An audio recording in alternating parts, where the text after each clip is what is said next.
Today, I'm filing applications for warrants of arrest before Pretrial Chamber 1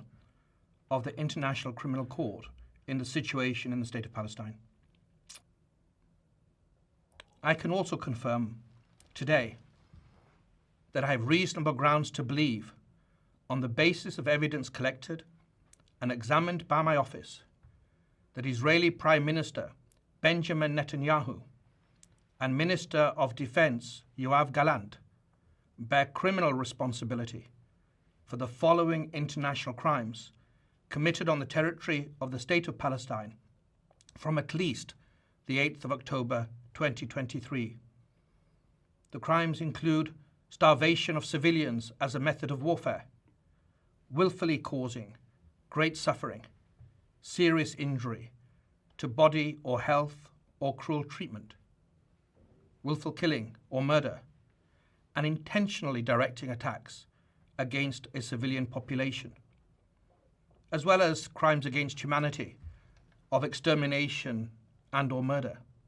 persecution, and allegations of crimes of committing other inhumane acts. It's alleged that these crimes were committed in the context of the ongoing armed conflict and as part of a widespread and systematic attack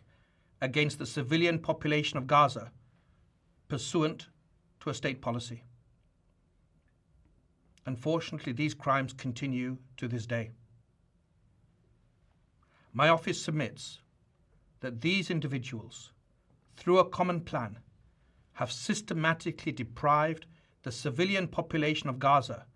of objects indispensable to human survival. We have reached that conclusion based upon interviews with survivors, many eyewitnesses, experts, from satellite imagery, statements from Israeli officials, including the 2 individuals subject to the present application, as well as based upon several hundred authenticated videos, photographs, and audio recordings, many of which were taken and shared by victims and eyewitnesses themselves. This systematic deprivation resulted from a decision to impose a total siege on Gaza by completely closing the 3 border crossing points, Rafah, Kerem Shalom, and Erez, for extended periods of time, and by arbitrarily restricting the transportation of essential supplies, including food and medicine, through the border crossings after they were reopened. The siege, the total siege, also involved cutting off cross-border water pipelines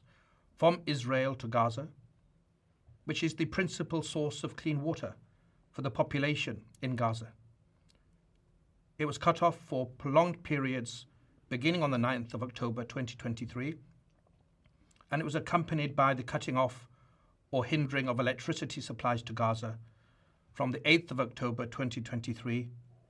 until today. That conduct took place alongside attacks that killed civilians, including people queuing for food, the obstruction of aid delivery by humanitarian organizations, and attacks on aid workers that forced many of those same humanitarian organizations to either cease operations or limit their life-saving efforts in Gaza.